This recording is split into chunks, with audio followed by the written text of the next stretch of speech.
In this module, we will introduce the concept of quasi-likelihood estimation. Quasi-likelihood estimation will arise in several contexts for your syllabus. You shall also see it in the paper on longitudinal data analysis. For this paper, the context is overdispersion. We have seen that it is possible to conceive counts where the empirical mean and the empirical variance do not appear to be similar. If the variance exceeds the mean, then we have a situation of overdispersion. If it is less than the mean, we have a situation of underdispersion. This is not restricted to counts only, but it can happen for any member of the generalized linear model family where the nominal variance is different from the model specified variance, which is specified by the variance function. Several remedies are possible in this case, such as using alternative parametric families if these are readily available, or using something called a sandwich estimator of the variance, which is robust to the parametric specification. And finally, the concept of quasi-likelihood estimation.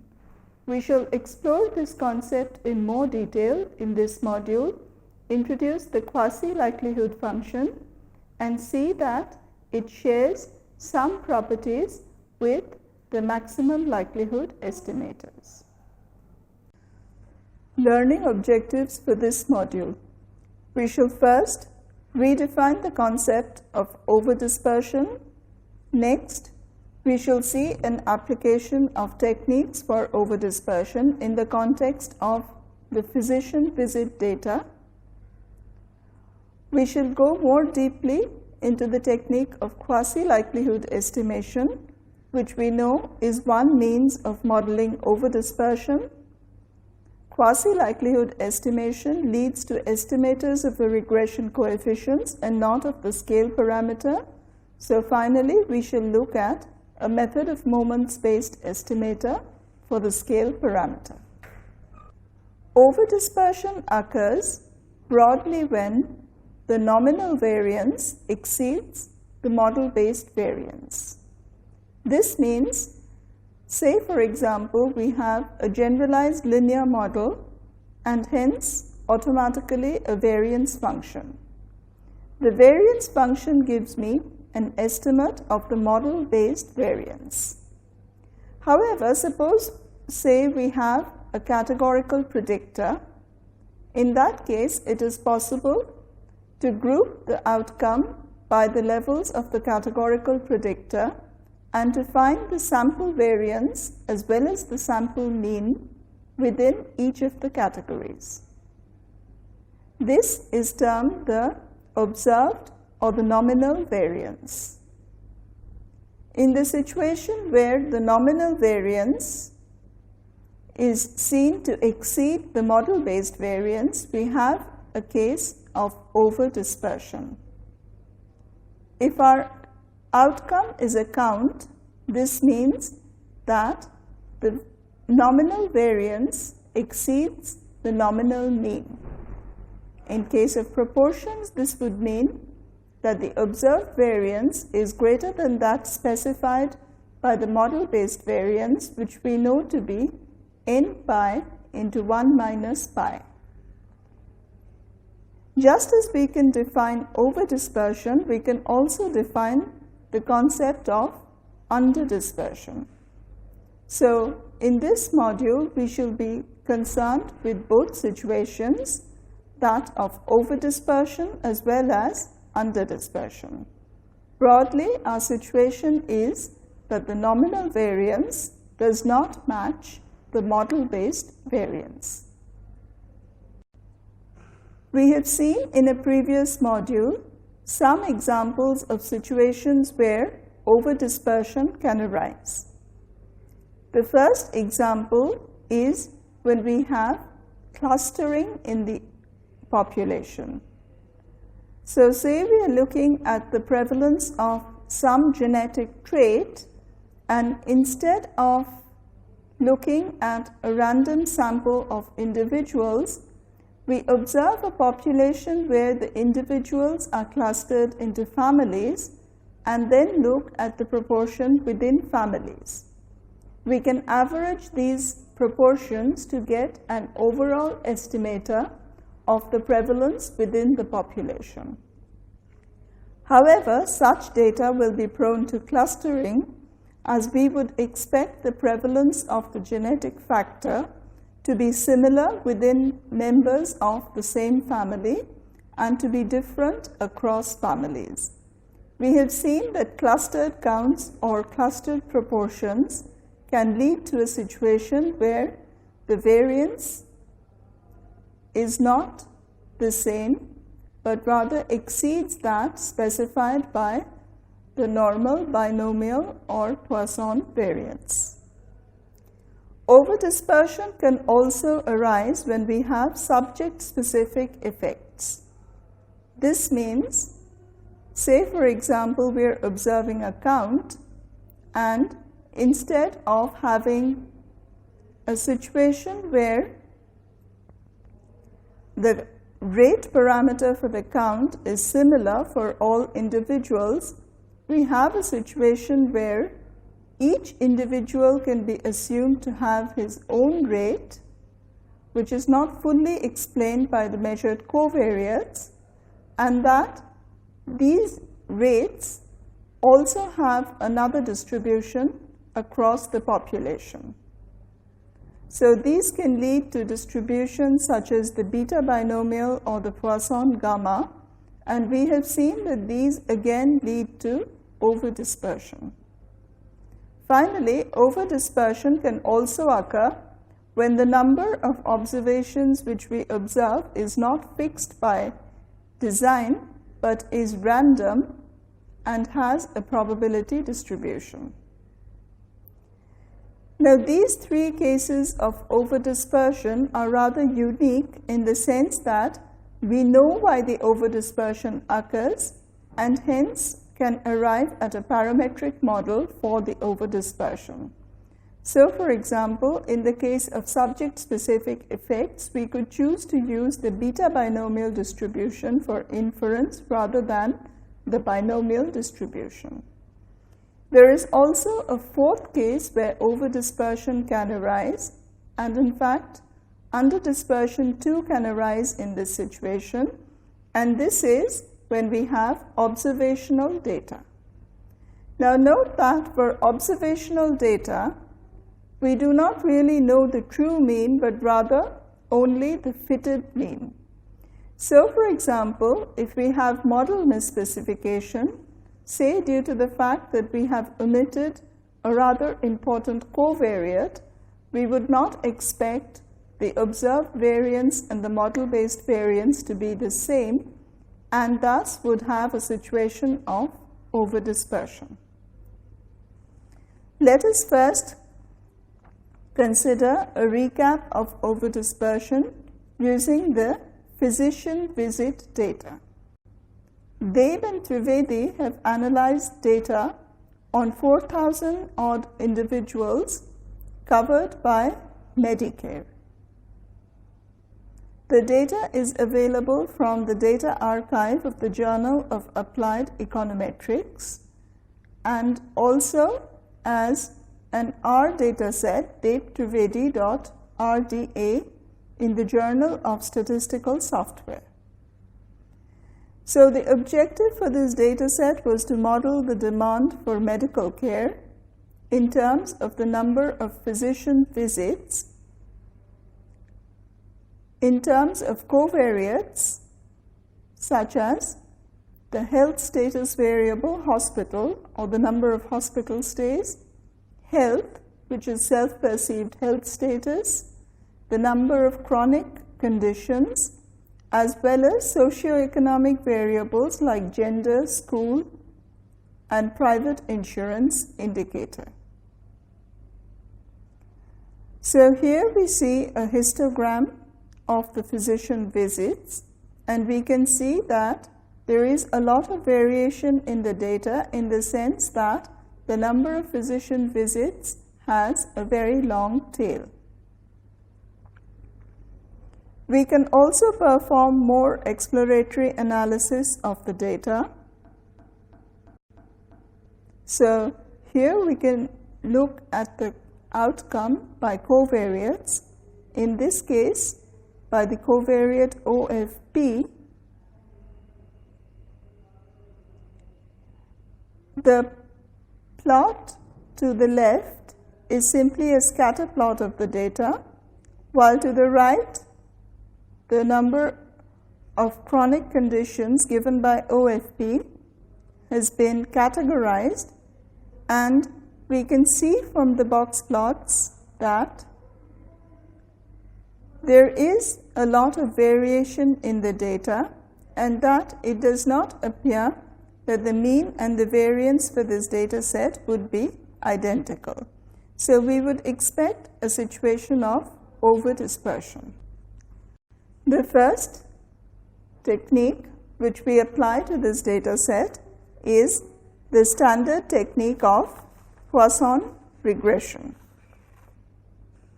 So here we have used the GLM function to fit a Poisson regression to the data using family equal to Poisson.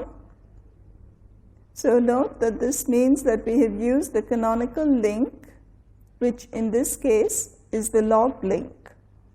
So here is the outcome from the Poisson regression, and you can see that there is a line below the set of coefficients which says that the dispersion parameter for the Poisson family was taken to be 1. A second alternative is to continue to fit the Poisson model, but to use robust estimators of the variance. This can be used by using a set of estimators called sandwich variance estimators. The idea between sandwich variance estimators is that they are robust to the model specification. So we can get these estimators by using the command coeftest fmpois, which is the GLM object, and with the option vcov equal to sandwich. This returns a z-test of the coefficients. If you compare the outcome from here to the previous outcome, you will see that the estimates are similar, but that the standard errors and consequently the z values and the p values have all changed. A better alternative is to fit a model called quasi-Poisson regression. So this has been done on this slide. So here we are using, as before, the GLM command, but instead of saying family equal to quasi-Poisson, instead of saying family equal to Poisson, we have said that family is equal to quasi-Poisson.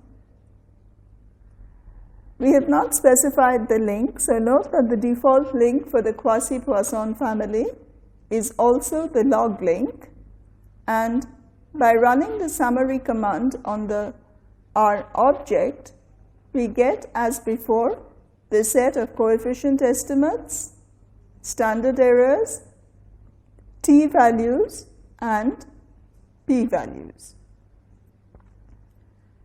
Note that there is a line below the set of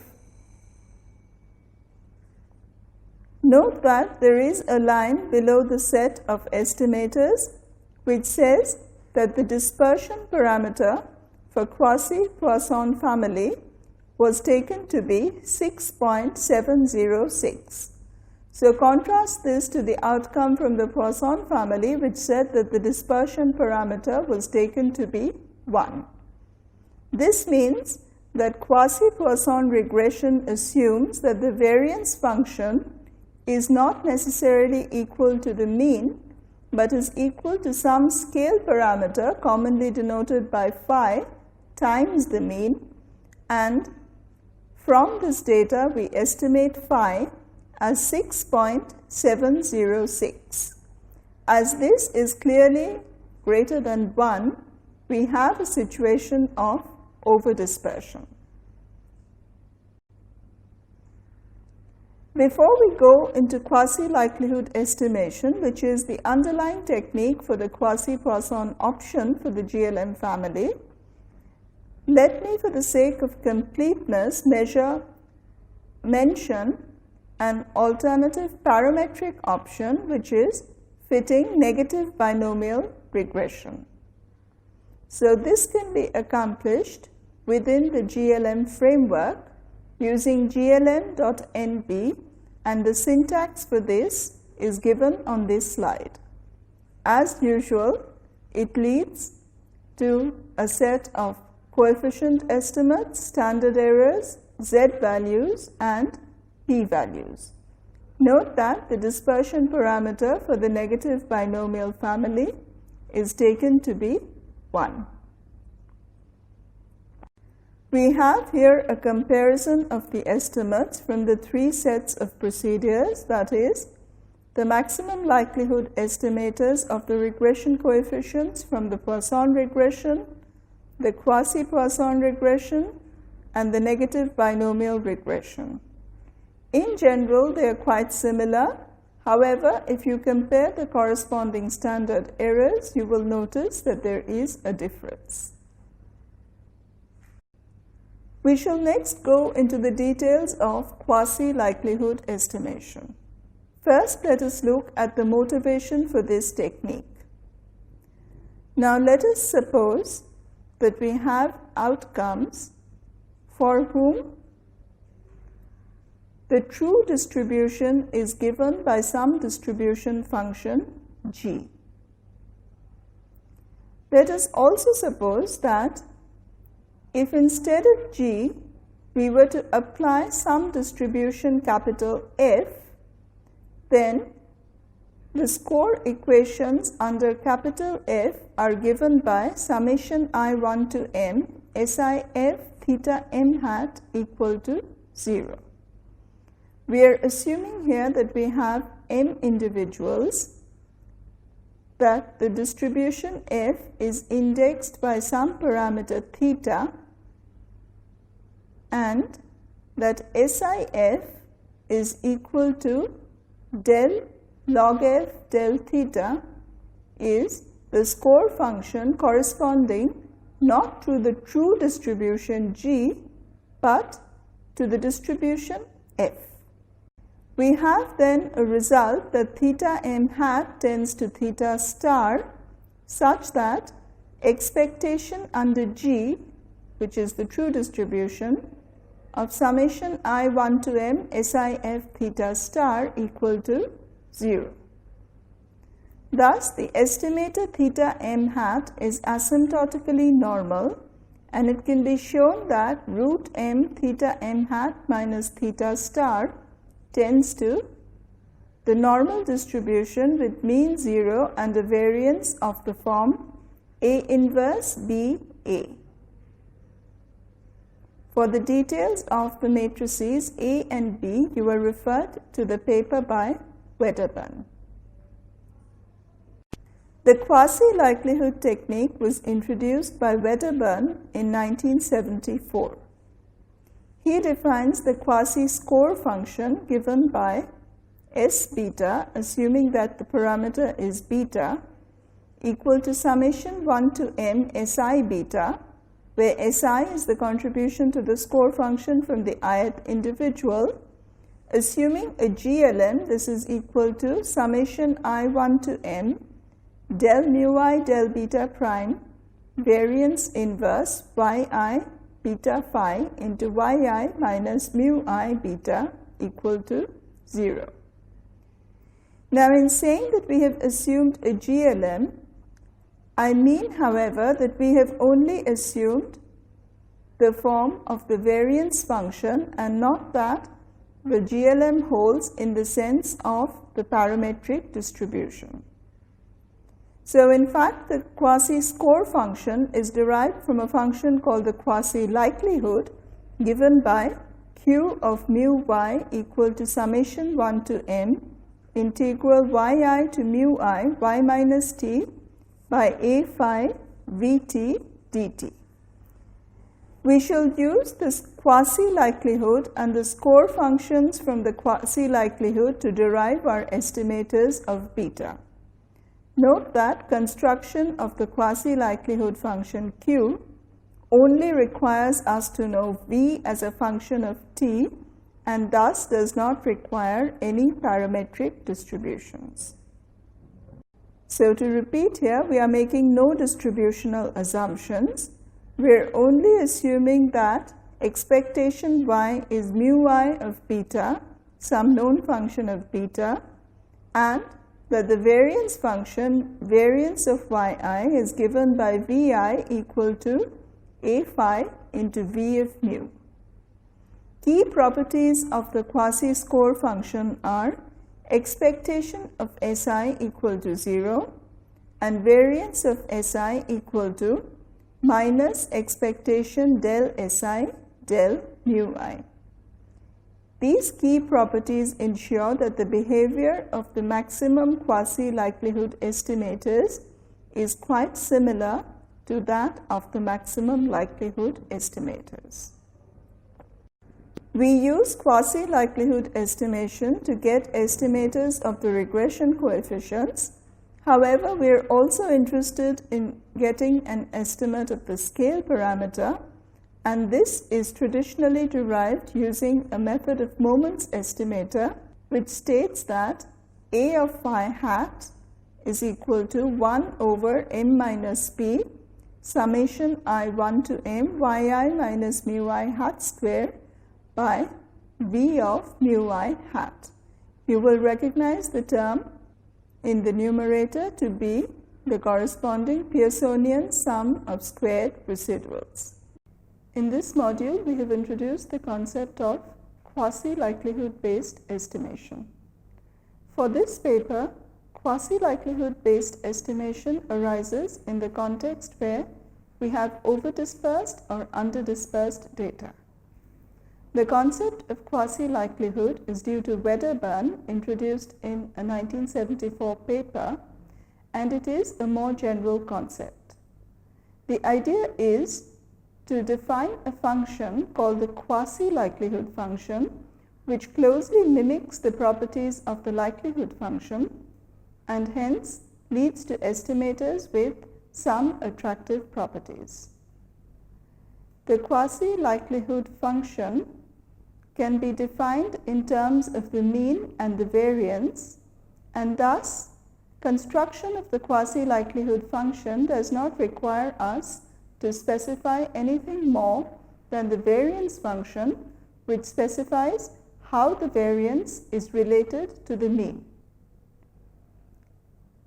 This means that we do not make any parametric assumptions.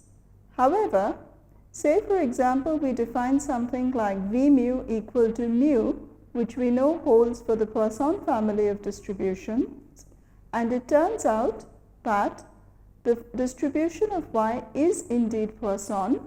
In that case, the quasi-likelihood estimators will reduce to the usual maximum likelihood estimators.